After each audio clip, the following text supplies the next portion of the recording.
Good evening and welcome to the Garfield Heights City School District Special Board Meeting Work Session. Today is Monday, August 12th, 2024. I'll call the meeting to order. Can I get roll call, please? Ms. Cox? Yes. Ms. Daniels? Yes. Ms. Thomas? Yes. Ms. Morrison? Yes. Ms. King? Yes. Could I get a motion to adopt this evening's agenda? So moved. Is there a second? Second. That was moved by Ms. Daniels and second by Ms. Cox. Are there any questions? Could I get roll call, please? Mrs. Daniels? Yes. Ms. Cox? Yes. Ms. Morrison? Yes. Ms. Thomas? Yes. Ms. King? Yes. And we will move into presentations. I will turn the floor over to Dr. Reynolds. Thank you, Madam President. Tonight, we have the pleasure of hearing from our Teaching and Learning Department, headed by Ms. Gina Bazier. They've been doing some outstanding work, some things that we've been working on for the last few years have really paid off in some of our areas last year, and it's due to the work from Teaching and Learning. And tonight, we'll hear a bit of an update from the department. Thank you. Good evening. Mrs. King, Board of Education, Dr. Reynolds, Mr. Oka. So happy to be here to present Teaching and Learning to you this year. We've got great things happening. This year is filled with excitement and we're ready to get started. We've had a lot of meetings up to this date and we're ready for teachers to come in and students to follow shortly after. So welcome to this school year. Again, our excitement ensues across the board. This year, the Department of Teaching and Learning has a theme, one team, one dream. This is that because we want every student to be able to reach their dreams. No matter what it is, no matter how hard it is to get there, we want to be able to support that dream for them. I want to take the opportunity to introduce you to our new team. Ms. Felicia Curtin has joined us as the elementary supervisor. She will oversee 3 elementary schools, and you can see the supports that we have at each of these schools. This is very important because based on data, we've recognized what the needs of our students are and we've responded to those needs with staffing. So at Elmwood, we have an instructional coach, we have 3 reading specialists, and 1 math coach this year we added to Elmwood Elementary. At William Foster, we have an instructional coach, 2 reading coaches, one of which came from Reed, Ohio from the state, and then we have 2 reading specialists, which are, again, the title intervention folks. And then at Maple Leaf, we have an instructional coach and 2 reading specialists.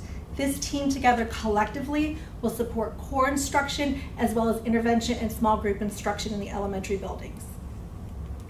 At the middle school, we welcome Ms. Kathy Bell-Lead as our secondary supervisor. Again, in response to the data, the middle school has an instructional coach, a math and science coach, 2 title reading specialists, one of which is a Wilson specialist, which is the response to dyslexia that we have at the middle school. And then this year, we're introducing 2 math coaches. At the high school, we have an instructional coach, and we also have a reading specialist there. Along with that, we also have Dr. Stan Lipinski, who supports the high school. These teams are, again, like I said, been working very hard. The work over the summer, you will see all the gains and benefits that we've done to support our teachers starting the school year. The big work of the district, again, we have our strategic priorities and goals, that academic yearly progress in math and reading, opportunities for creative and engagement assignments, both individually and collaboratively, and frequent and varied grade level appropriate opportunities for career exploration for our students. Some big accomplishments from last year that we're very proud of as a district. Based on state legislation, we had to have a district-wide reading achievement plan. That plan was like a year-long process that we went through. We had teachers, principals, coaches, etc., collaborating here actually in this room, working on what our goals are for our district with reading achievement for this following school year. Based on that plan, we have made sure that we are aligning all of our improvements with that plan so that we will continue to move progressively through all the stages of reading implementation. Then we have a District 1 plan. So the District 1 plan guides pretty much all the work that we have as far as the district when it comes to our goals. We have a 1 plan, and then the buildings each have plans, and they have 4 main buckets that they are following this year. So our goals are around assessment, attendance, instruction, and culture and climate. Teaching and learning has 2 of those big pieces. So we have the assessment and the instruction. So this year, we're proud to present that we have completed our scope and sequence for all curriculum and grade levels. We have a pacing guide. It has common assessments. It has clear expectations of the standards, and within that, we will explore the new ELA curriculums that we have we're working with the state on for their compliance piece. This is our pacing guide. We're very excited to show that it's a year at a glance. So you see each of the quarters here, you see all the domains and the standards that we're supposed to be hitting each quarter with our students in the classroom. Underneath that, you will also see our district assessments. Everything is clearly spelled out for our staff so that they have a guide as they're working through the school year to make sure that we're accomplishing all of the work we need to with our standards. Along with that, the scope and sequence piece, it gives you a week at a glance. So every week it will tell you what you're working on, what modules will align to the curriculum, and then it has the core assessment piece. So if you look in this column here, it shows you that we've aligned all of our assessments, whether it be Ames Web, which is the diagnostic screener, CRS, which prepares our students for state testing. All of those things are encompassed into the learning and the lessons, so it's very clear what our expectations are for the teachers and the students with every grade level and every subject area. As we work through this, we are going to be exploring some of our new curriculum.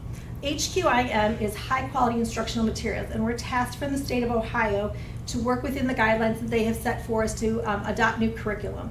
So we're continuing to explore some of the curriculums for ELA with the hope and intention to fully adopt around Christmas time for the elementary and by the end of the year for secondary. So at elementary, we're using Wit and Wisdom. That's grades K through 3. That curriculum folds along with Foundations and Geodes. Foundations is that systematic response to instruction as far as early learning foundational skills, and the Geodes are the decodable readers that go along with it. So while we already had these things in district, it made a nice connection with Wit and Wisdom as that ELA curriculum for core instruction. EL education, for grades 4 and 5 have already begun the exploration. They will continue, and then we will launch with grades 6 through 8 as soon as we start things up here in the fall. And again, my perspectives will be at the high school as well for grades 9 and 10. These are all vendor-approved curriculums through the state of Ohio. Additional district initiatives. We're doing lots of things here new in the district. Infinite Campus is our student information system. We're currently in the process of making that transition from Progress Book. There's been a lot of work over the summer. People have been trained, and we're excited to get this new student information system off the ground. We're also proud to launch an agriculture program at the high school. We're going to be working with the Riddall Green Partnership Project and Mr. Hurt. So we're bringing this to our students. We're just making sure that the curriculum fits all of their needs right now, and hopefully by mid-year we will have that program up and working in the high school. We are adding a makerspace to Maple Leaf, the Learning Lab. So in our libraries, we're calling them learning labs now, so the students can go in and have some hands-on interaction, not just with literature, but with other things. As far as the makerspace, it'll be connected to all the literacy components, so they'll go in, they'll have books to read, and then they'll have activities that meet with them as far as the makerspace concludes itself. Literacy Lab at William Foster. We're also calling this a different perspective on what the library used to be. So we have one of our coaches that's going to be there, and she's going to be really getting kids excited about reading. So this is the love of reading coming in. They're going to have book studies. They're going to show kids all different ways to engage in reading and activities with books. So allowing them really to get that love of learning at a young age, and those books and the reading in their hands. Because if we can instill that love of learning and reading at that early age, we have really made gains with our students and set them up for success. And then students grades K through 5 will continue their interactive science at Holden Arboretum. All of our students had an opportunity to work within those standards and then attend those field trips throughout the school year. So we will continue that again because it was very successful for our students. But in Garfield Heights, learning has no limits. And this is something we wanted to make sure that we had for our students. We want to offer things not just during the regular school day, just not within the confines of the classroom, but again, grow that with no limits to it. We had a summer camp this year for kids in grades K through 4. There were approximately 100 students we had attend. It was at Elmwood Elementary School, and they had a phenomenal time working with the teachers and exploring new things over the summer. Some of the pictures you could see there that they were working on, they have some binoculars, they were going on a bear hunt. We had the reptiles, the realm of reptiles come in, so they all got a chance to kind of touch a snake and some other things that they would not obviously have an opportunity to do so. They're under a tent, they're learning, they're collaborating together. So this is a way to get our students to grow and learn without even really understanding what was happening with them, just really engaging them in all the learning components. It was 5 weeks long, and it focused on literacy and math, again, having that fun piece. And then on Fridays, they did have all those fun activities for the students to engage in. We were very successful this year with our 3rd grade students. Obviously, with the 3rd grade reading guarantee, we want to get all our kiddos in here to successfully pass that test. We had 70 kids come in to take the 3rd grade test for the summer promotion piece. So we were very, very happy about that turnout for our students. Learning has no limits again here at the middle school level. So all students entering grades 5 through 7 were at the middle school.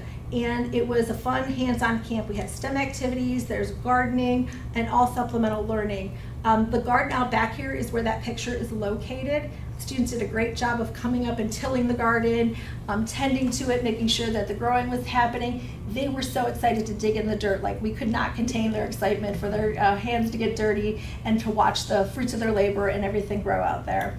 That's some of the folks that were participating with us. Miss Latia Taylor was our principal over there for the summer school. She also did a great job with parents. There were days she invited parents in for lunch and learn, and the conversation was amazing, and we really wanted to make sure that we focused on that too with our parents, especially at that kind of secondary level, because oftentimes they don't have a lot of conversations with parents. We want to make sure parents are still engaged in their learning. Kinderbound, we just had this at, actually we had to move to Elmwood, but we were 38 students coming in to attend a 2-week session to get ready for kindergarten. They addressed their readiness skills, and they also had safety time. So you see the kiddos in there, they learned some boat safety. This kiddo learned to ride a bike. And really the kids were excited. Like, they come in the first day, it's their first experience in a big school setting.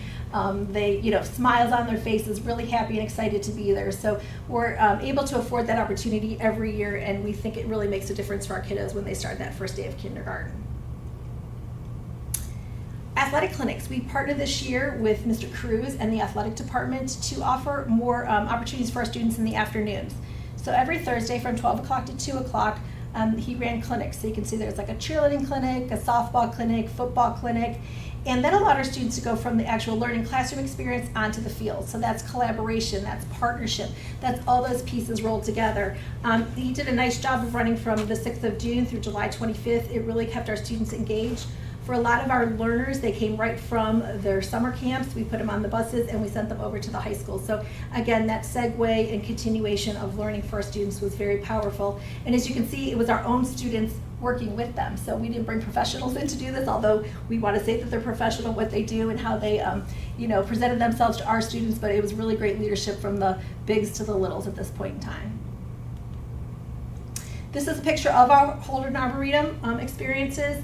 The kiddos got to, as you can see, climb bridges, they had sticks, they built things, whether rain, snow, shine, everything, they kind of had all the elements out there, and they loved it. It got to the point where they were so excited to be there, and they were so exhausted at the end of the day that most of the time the bus rides home, they were all sleeping. So we know the fresh air did them very well. Again, that brings the Ohio standards to the forefront with that piece, and so the kids get the hands-on learning and, again, the excitement to be out there and really be in nature. Building updates. So although this is, again, crossing the limits of learning, this is really setting up that space and place for them to want to be there and see that we're really serious about our academics, we're welcoming them, and this is a place to learn and grow and be safe. So in the upper left-hand corner, you'll see that there are the new windows at the middle school. They, again, have blinds in the middle of them, so the learning, they won't have all that glare things coming in from the outside, and it's making it much cooler for the students in the classrooms. The middle picture, we did some renovating with that piece. We did an audit of some of the furniture that was in there, so we ordered some new things so that the classrooms look new and inviting and exciting for the students to come into. The football field, we know that the Cleveland Browns have afforded us the opportunity to have a new field at the high school. We're very excited for that to go in. My understanding is the turf is being rolled out this week, so we'll look for that piece. And then down at William Foster, so we have our playground. It's absolutely beautiful. We'll have a ribbon cutting ceremony shortly, but this playground is right outside the lunch corridor, so the kids can go into the cafeteria, have lunch, come right out, go to recess, and then come right back in. It is absolutely beautiful. The little buses say Garfield Heights on them. And then the middle picture is just, I was just over there recently. They have removed the carpeting from the first floor at William Foster after many years of love and energy that was put into that carpeting from our students, and we will be replacing that. So the new carpet will be in within the next few days, and then we'll do the second floor over the holiday break. So we're very excited to make it, again, bright, exciting, new, and really get our kids in the spirit of learning and making sure that they know that this is a place where they can be, a place away from home to learn. So the best is yet to come. We continue to work on our academic growth in all tested subject areas. Our social emotional growth is very important for all of our students, and lesson delivery of grade level content each day with our explicit instruction. So we're, again, ready to go. We can't wait for students and teachers to walk through the door the first day, and we know that this is going to be really our year of growth. We thank you for your support, and at this time I'm happy to take any questions. Does anyone have any questions for Ms. Frazier? Yes. Ms. Thomas? Thank you. So I know that the scope and sequence is now complete for every grade. Were there any scope and sequences in place this last school year, or are we starting fresh with every grade? So this has been a layered effect. So Okay. we've been working with the teachers, again, bringing standards to the forefront. Before we hadn't really unpacked the standards, talk about why they were important, how we teach the standards. So we've had that process going on through teacher clarity, through our work last year, again, with explicit instruction. And this year, this is just the final touches. We have it all in one place for them. It helps the organizational thinking process of the teachers, and it really makes sure that we're hitting all of those standards that we need to have in order for them to be successful in life and taking those tests that we have to do for the state of Ohio. And how has the response from our educators been having this system to use? They're excited. They're anticipating new things that are coming. They're going to really get their hands into it, dig into it later this week, and then our new teachers will see it the first day they come in. So again, it's that excitement, it's a little nervousness, because again, we're really focused this year. We know where we're going. Clear as kind, and we're making it as kind and clear as possible that we can for our teachers. So I think they're very excited to dig into that work. Thank you. Any other questions for Ms. Frazier? Madam President, Ms. Daniels? thank you. Thank you, Ms. Frazier, for this great presentation, the thoroughness of it, and just even the work that you guys are doing just across the board for our students. I love the restructuring of your team and how you guys are segmenting so there can be focus on particular age groups. And on here, you kind of shared how it can benefit the students. But with this restructuring, how will this benefit and help our teachers grow? And what are the supports for our educators? How's that going to look? Yeah, that's a great question. So, this year we don't have a lot of district-wide PD. We just have a couple days on the calendar, and that's because we're taking everything back to the buildings. We have instructional coaches in those buildings, and that is our main support of professional development. So it's response to whatever we see as a need in that building. So, if we're looking at intervention and we say we need to strengthen some of that small group instruction, we can do that. We can meet that need directly with the coaches, and then with the supervisors in the building. They're going to be hands-on with the coaches' support as well. So again, that's taking it back to the buildings and having immediate needs. We don't have to wait for a PD day to come up. So that's very, very important as far as that growth piece. With our teachers, they're always there, so they can do impact cycles with them. They can work hand in hand along with them, unpack those standards. What does this mean? They can also model for them. So it's important that they have folks in the building that can model for them to show them what instruction looks like, and then support them to do that instruction within the building. Thank you. Any other questions? I have a couple of questions and comments. First, thank you very much for scope and sequence and pacing guides. I think that is going to make a huge difference in one, our teaching and learning, and two, just with the parameters set for our instructors. I think that is going to make a world of difference. Also, question in terms of the you utilize data to create the staff learning teams in each one of our levels. Do you see those changing based on what our data shows after this year? Maybe having one literacy specialist as opposed to two, and increasing the number of supports for math. Do you see that being fluid based on our data? Absolutely, so we always want to respond to the data and use that instructionally. If we feel like there needs to be some shifts in paradigms, if we take one person from a support and we say it needs to move up with a cohort of kiddos because they're still not quite where we need to have them yet, we could do that cohort switch as well. With the math piece this year, it's all new to us, so we're very excited to be able to have that math support, especially at the middle school. So, knowing that we still have kiddos that aren't quite there on grade level, but we can go back and give them that remediation while we're accelerating them. So they're still gonna get that grade level content and then accelerate upward, and then they'll get that remediation where they need that support. So every year we will continually, we're reflective practitioners.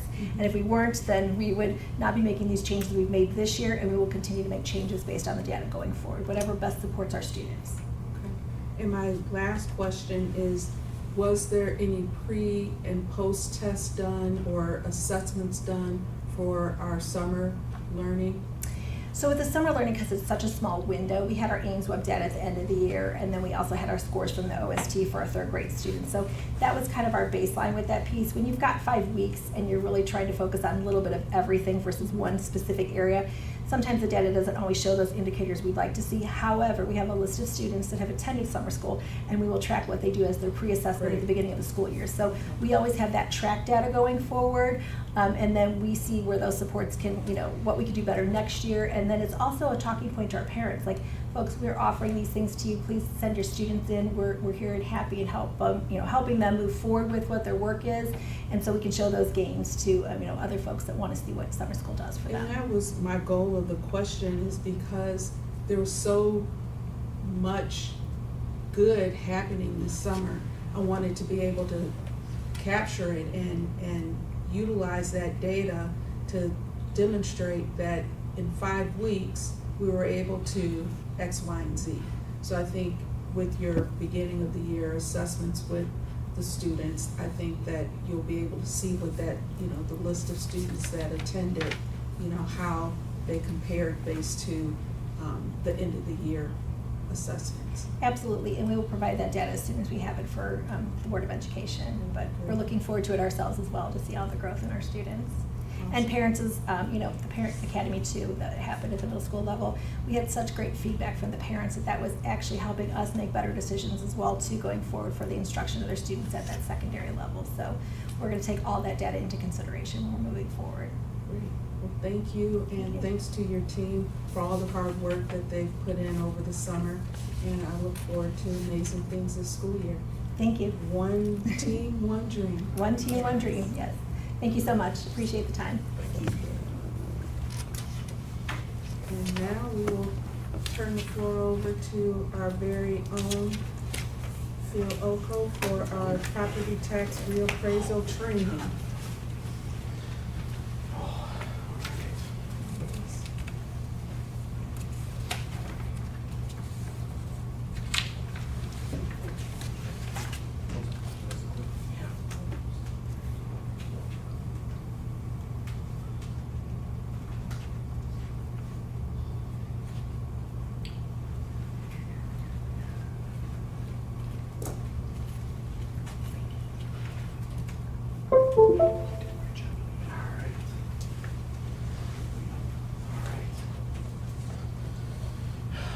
Presentations like that go first make me nervous, because how am I gonna follow up with my tax presentation after a great academic one, right? Should have put mine first. Maybe I'll learn my lesson next time. But good evening, Board of Education, Madam President, Dr. Reynolds, Ms. Bajer, and Mr. Whalen. We're gonna be talking about tax property reappraisal 2024, the truth, and what it means for our district. So outline what we'll be talking about tonight, and I'll try and keep it short and sweet for y'all. I know this is particularly boring stuff for most of us, not for me, but that's what I do. Changes in real estate values, what has happened, where it projected, how does valuation impact tax rates for us, for you, and does valuation change impact district property tax revenue, total revenue? What is the impact for our taxpayers? How is the district real estate tax revenue impact? Has it impacted district total revenue? And how does district revenue compare to inflation year over year?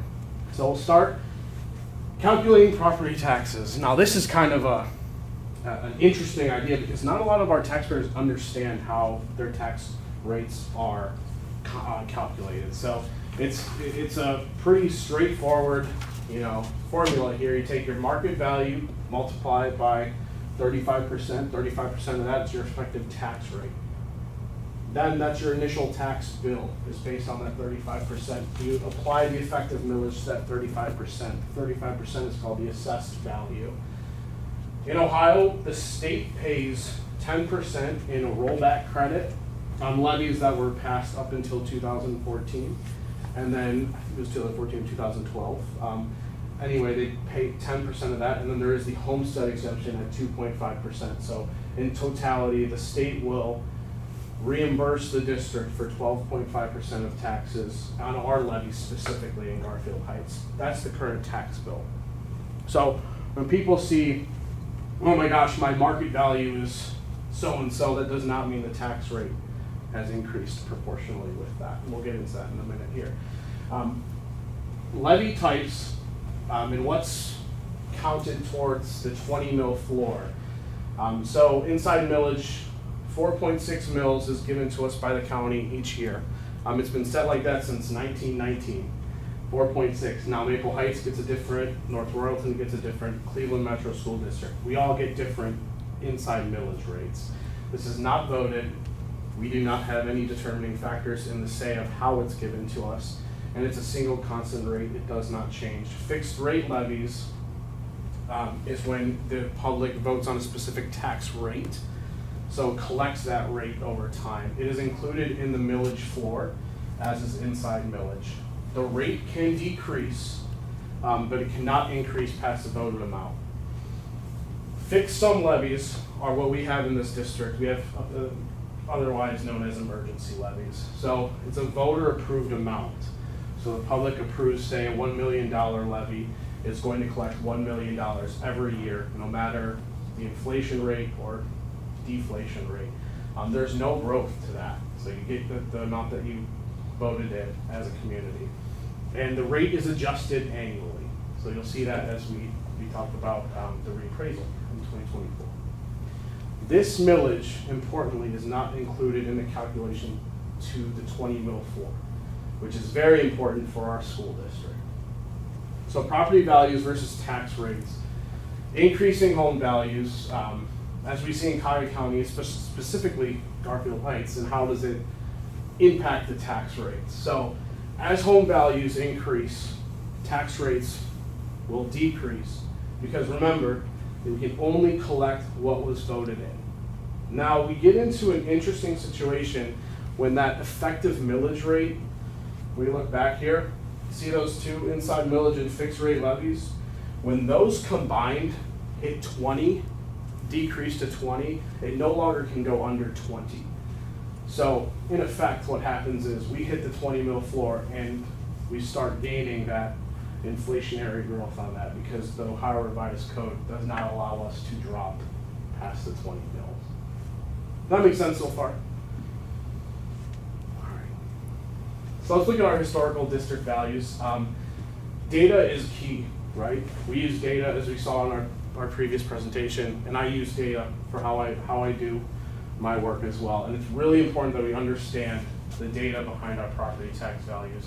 You'll see in tax year 15, the property values dropped, and you'll see on the right side, the property tax rates increased. So it's proportional, right? Property values took a hit, the rates had to come up to collect the same amount of money. No more than what was originally approved, but the rates had to come up and adjust that way. You see in tax year 18 and in tax year 21, it's the same kind of scenario. Property values rose, and then on the other side of the aisle there, the rates dropped in proportion to that. So tax year 21 was 23% reappraisal, and in 21, the rates dropped to kind of match that. Like we said, rates, property values increase, rates decrease. It's almost the same on the other side of it. What we are projecting, so 2024, we are looking at a 43% increase in residential property taxes, 53 overall for the district. You'll see that on the other side of that, 21.919% drop in property tax rates. Why is that not 43%? We hit the 20 mil floor. We hit the 20 mil floor, or else it would adjust lower as we go. You'll see that there's small growth in 25, 26 because folks are going to file complaints with the Board of Revision. So it's going to adjust us. And then in 27, I'm sorry, you'll see that we're projecting a 13%. We were so far out that it's the default right now from the county. You'll see that it drops 5%. We'll never get off the 20 mil floor when we're on it, unless another financial crisis like 2008 happens. And that's the only realistic way that we will ever come off that 20 mil floor. And this is the example, the graph that I use. You'll see that the fixed sum levy rates and the fixed rate levy effective rates are above that 20 mil floor, and then we crash into it in 24. So that dotted yellow line is the 20 mil millage floor. We can go no lower than that. Now you'll see the full voted rate in green is well above that. But the effective rate millage, which is calculated by House Bill 920, it creates the effective rates, which are at that 20 mil floor. So to summarize that, if there was no House Bill 920, we would not be having this conversation. We would still be at that full effective voted rate. I have a question. Yes, ma'am. Back to there. So the green is what we should be receiving? So the green is the full voted rate, so what the voters passed in that year. Now, the effective rates, the Class 1 fixed effective rates are what you guys are, what the community is actually taxed on. So that green line is what, at the time, and for us it's 76 mils. And we are effectively at 56, but 36 of that is our fixed sum, which means our emergency levies. So the other 20 come in at the millage floor. And the county and the state stop calculating once you hit the 20 mil floor. They basically put the onus on the district to figure out if you're on or off it, which is crazy, right? Because we don't value the properties in our districts. But the green line is, if there was no effective restrictions, what every taxpayer would be paying. Which is why we have to go to the ballot as school districts more often than other political subdivisions, because we're subjected to this. We do not get any inflationary growth off of the majority of our levies. Now, the 20 mil floor will give us inflationary growth on 20 mils only, not the full 76 or 56 effective. Does that answer your question? Yes, thank you. Of course. Tax revenue versus inflation. You'll see that inflation far outpaces revenue. It just is what it is. 6.12% between 2021 and 2023. Obviously, we had our COVID years. We saw massive inflation across the board on salaries, healthcare, purchase services, everything from the food our kiddos eat to the textbooks we buy for them. The projected, 5-year projected average annual change, and it looks like we're, again, going to be outpaced by inflation. So you'll see that our average growth and annual revenue collections it does not increase with reappraisal as much as taxpayers in the community thinks it does. Rather, inflation is the killer to school districts. Inflation is the reason we go to the ballot for revenue to operate at quite honestly the status quo. I mean, we don't go to the ballot for extraordinary programs. We go to the ballot to make sure we can keep the lights on and our teachers paid. So isn't there an adjustment from the state according to inflation? So the state has punted this since 1976. So 1976, a little history, was in the midst of massive inflation, right, in the state. It's similar to what we're going through now with home prices and all of that. Interest rates were double digits. People saw their property tax jump because of that. So the state said, no, we're going to cap it.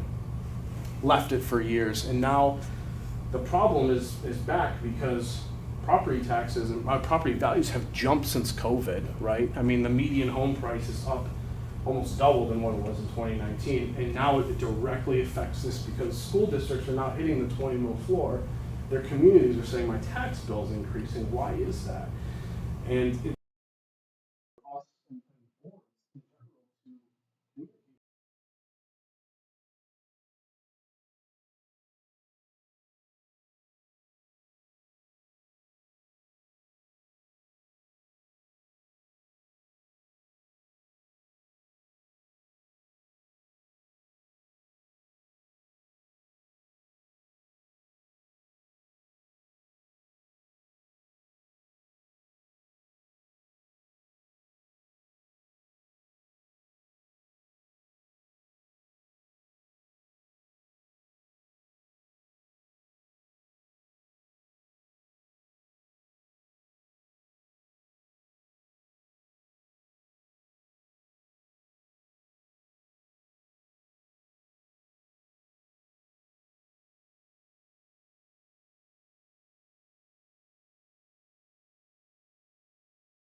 districts have been on the 20 mil floor for years now, right? We are the third district in Cuyahoga County to hit the 20 mil floor. It's new. This is a new problem for Cuyahoga County. North Royalton is on it, we are on it, and I can't remember the other one, but we just hit it. And I think Maple Heights will be hitting it soon. But this was a strategy implemented by the school district years ago, which was the right strategy to do. They understood that, millage is going to be dropping and emergency levies do not count towards that. So at some point we're going to hit the 20 mil floor, or you have to put more operating levies on, continuing to the taxpayers to get it off. So it's a unique and difficult situation to convey to the lawmakers because they don't understand the deepness of the problem. Which is the reason what we've been talking about our school district having more of a voice in Columbus, so they can hear exactly how this is impacting us. It may not be impacting every single school district, but it is impacting us. And there are other school districts who are right around the corner who it's going to be impacted the same way, but they don't hear that from us. And that's why it's important for us to be more of a voice and a presence in Columbus. Yeah, it is. And we are one of the more unique school districts in the state. We are facing multiple challenges that other districts will never face. They just won't across the state. And that's something that Dr. Reynolds and I'm proud of the work that we've done to kind of navigate that, but there's only so much we can do. There's only so much you guys can do to kind of work through this. It's unfortunate that we're in this situation, but that's why I'm here talking to you, right? That's why we're here learning about it together. You ask questions, we can know the knowledge to go out and advocate for our school district and our students. So back to it, because I don't want to take too much of your time. But total revenue and local real estate revenue, you'll see that our total operating revenue in the blue line, tad under 50 million, $46,466,000 to be exact. And our real estate revenue is about 17 million on a given year, just depending on delinquency collection. So again, we are state funded, we are federally funded, the majority of it, but it is critically important to understand that without the local funding, we would not be operating as a school district. So even though we're still majority state and federal funded, we do need the community to buy in to the school district. We cannot do it just on the state and federal government. The community has to fund to be able to run a school district and operate a school district, especially with the goals that we have and the standards that we have been putting forth as an administration. So this is a little Excel sheet I did because the Cleveland.com published a wonderful article stating that we would get 40.86 mils worth of non-inflation or inflationary revenue. So they said, look, this reappraisal, you guys are getting a real big check at the end of the day. And you can see that when I ran the numbers and I talked to all the treasurers in the county, we all kind of got in a call together and we looked at it. We are getting $713,425 estimated increase from our inside mills, which we don't set and we have no say over. The county thought that we were getting 40.86. Where'd they get the 40.86? They took 4.86 down there at the bottom, general fund inside millage, and they added our bonds and our emergency levies together. Now, those are not included in the millage floor. 36 mills should not be included in the calculation. They made a grave mistake to our public and the county. So the difference is $5.284 million difference. Have they, Yes, ma'am, of have course. they acknowledged? the They error? did. Okay. Yeah, they did. So we got on them pretty fast. They sent it out on a Friday. They redacted it on Saturday. The damage is still done, though. I mean, folks read this, they see it, and they say, you don't need your renewal levy in November because you're getting $6 million. Why do you need 5.35? How do you respond to that question as a school board? That's what we're doing right now. We're responding to it. 4.86 mils is really what we're getting. Now again, in the yellow, with the reappraisal, Garfield Heights is projected to hit the 20 mil floor, but the county has yet to certify these rates. So they make the final decision on where they are. They have not certified it yet. They have not sent us the new rates. They have not told us where we're at. I projected based on the numbers they gave us that we are below the 20 mil floor now. So we're there, and we will be there. But it's something that we have to deal with as a school district. Finally, I'd love to end as many of these presentations, financial presentations, as I can. We are an efficient school district with our money. 180 days a year, we have students in the building for 7 or more hours, and it costs us $87. $87 per student to run the school district. You can say that, you can look at it, 28% comes from class 1 residential property owners. The rest foot the bill for our district, for the general fund at 72%. So again, $87 daily cost per pupil. We run an efficient enterprise, and it is to be known that we do maximize and utilize the most out of every dollar we get in this school district. I have a wonderful team that reminds me, Dr. Reynolds reminds me every day of it. So I did have a little handout for you guys showing the reappraisal rates. For every district, every school district in Cuyahoga County. And then to help understand tax reduction factors, if you'd like to look at them, there's 2 scenarios. So I have scenario 1, that should be the first one. If a district is at the 50, if they're taxed at 50 mils, you'll see that the tax rates drop or increase based on the valuation of your home. So you'll see the first one and the second one.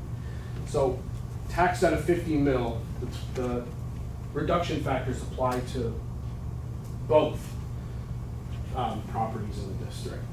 And what happens is either the tax bill will decrease or increase. And you'll see at the very bottom where it says percent change, it's 0.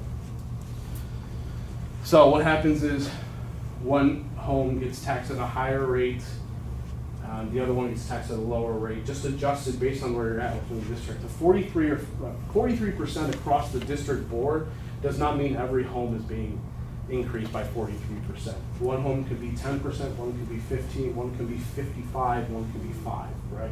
Just depends on the area. As the county auditor or county auditor would say, it's just the hot and cold zones of the district, right? Someone could be in a hot selling area, someone could be a cold selling area, it just really depends. Now the second scenario is a 20 mil floor district. So you'll see that the property taxes raise for both, but you'll see again that the assessed value and the market value of one home is higher than the other. So the rates are not going to increase proportionally at whatever it is, say 50% across the board. One might be 20, and one might be, what is it, 35, right? It's not 50. 30. Thank you, Dr. Russell. You sure you're not the truth? So it really, really does matter where you're at in the district.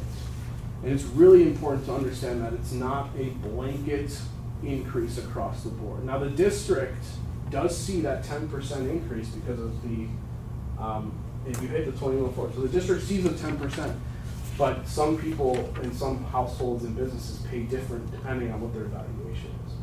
So it's really important to keep that in mind when folks, because you might get questions about that out there, like, why are my taxes increasing for the school district? I mean,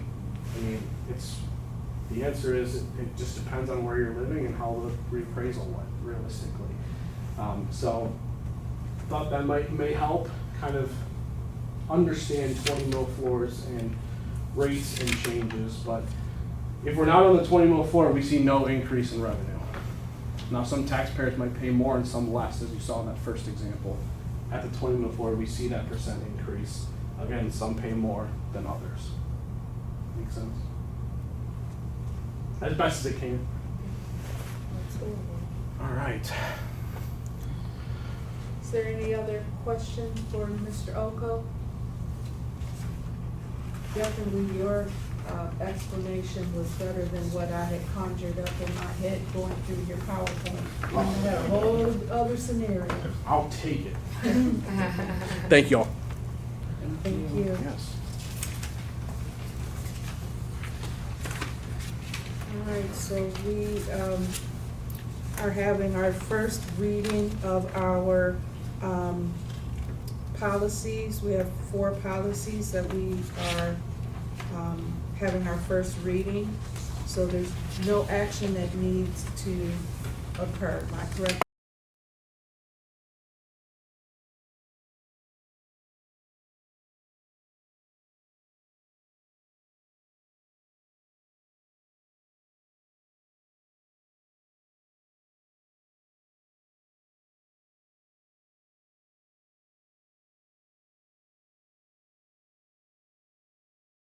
Just need to have a discussion as to which organization we want to go with, and then we can vote on that at our meeting on next Monday. So discussion, what are your thoughts? One had a $90,000 price tag and one had a 0 price tag. But we also have to look at what we're getting from both organizations. Madam President? Ms. Daniels? So, both the presentations were really good. My viewpoint is, I really feel like the ESC has worked with us hand in hand with just even where we're at as a district now and the transitions that we made. And I know that they know our clear vision of where we want to go as a district, where we've been, because they've been with us at the low point, and they have been very instrumental in supporting this district with leadership, boardmanship training, things of that. They're very well aware of our community and just the needs of our students, and just even the heartbeat of this Board of Education and our leadership team. And I really think that the ESC's team that they presented, that they would have support us in the development of our strategic plan, will be able to support us without us using so many resources and catching them up to date and getting them to really understand. Because that was one of our issues last time. Just didn't feel like the person that was working on strategic plan with us in our community understood and really knew the heartbeat of our district. And I mean, that team has already done surveys with our community, met with them, our teachers, staff, everybody. So I really think that that will be most beneficial to our district regardless of the price tag. I think the only thing that I would want us to consider is them helping us with the meat of it, but maybe getting somebody to really do the marketing package for the data that we come up with. Any other discussion points?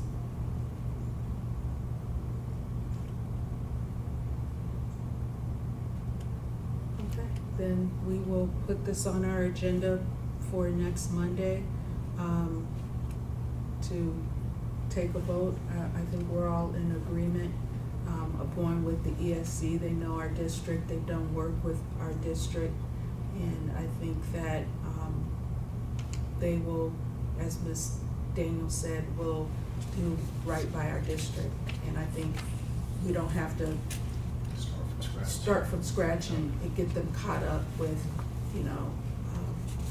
who we are as a district. Madam President, Ms. Daniel? I would just like to add one thing that I just want us to remember as a board. Russ and his team was actually passionate. They've been very just passionate, going above and beyond to ensure that we meet the needs of our students. And just having someone with that passion, I think will really open us up to a dynamic strategic plan to take our district to the next level. So I didn't want to, Russ really showed a passion and a commitment to our district when he didn't have to. So that was, I feel really good about this decision. Thank you. All right, moving on to our tentative agenda review. We have in front of us our agenda for next Monday's meeting. Are there any questions, comments, discussion items?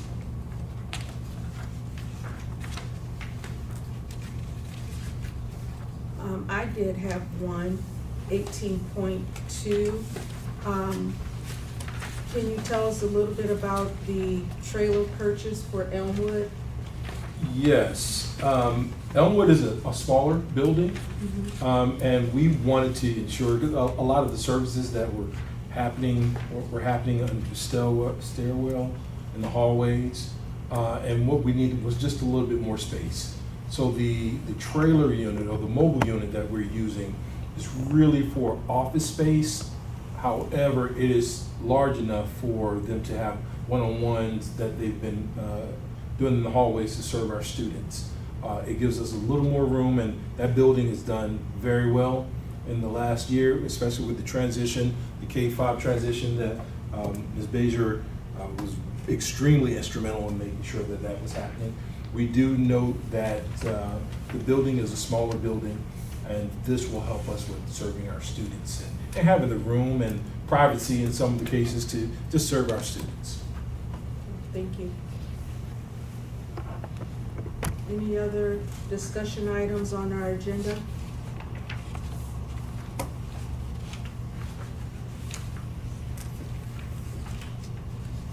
Madam President?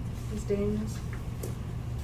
Dr. Reynolds, I know that there are some items that are incomplete as it relates to human resources, but as of right now, can you confirm how many resignations we had for this school year and where we at as it relates to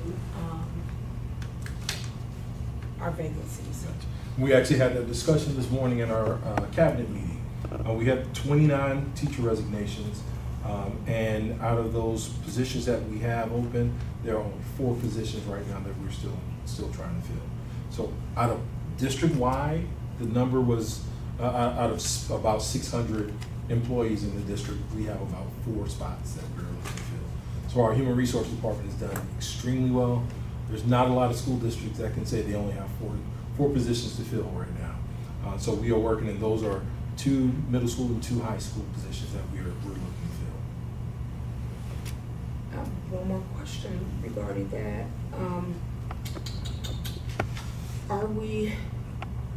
Are you guys continuing to do exit interviews? Yes. And do we know just kind of what the trend has been for these 29 resignations? Have they been safety related, the majority of them? The majority, they have not been safety related. Now, I'll work with human resources to ensure that we have exactly what's been said in these exit interviews. And it was very important to have exit interviews, especially with our new HR director. She has put in a lot of different structures so that we can learn. Some of our teachers who have resigned ended up going to places that were closer to home. Some places were just paying a little bit more, and some have had some opportunities that they just couldn't turn down. But as in a plethora of complaints about safety, that has not been the case. But I'll have HR to make sure that she provides something for me that we can really come to a bit of discussion in our next meeting. Thank you. Yes, ma'am. Any other discussion points for our tentative agenda? All right, without any additional discussion items, we'll go to 4.3, and that's Board of Education training updates. Have there been any trainings that anyone has attended that they want to discuss? I haven't attended a training, but I did attend the Northeast Ohio Regional OSBA meeting we had last week, and they were really focusing in on COSBA and the Capital Conference, and reminding everyone to register to attend those 2 conferences. Anything else? Any other trainings? All right, well, with that, I will accept a motion to adjourn tonight's meeting at 7 o'clock. So moved. Second. That was moved by Ms. Daniels and second by Ms. Morrison. Can I get roll call, please? Yes, Mrs. Daniels, Yes. Ms. Morrison, Yes. Ms. Cox, Yes. Ms. Thomas, Yes. Ms. King. Yes. Meeting adjourned.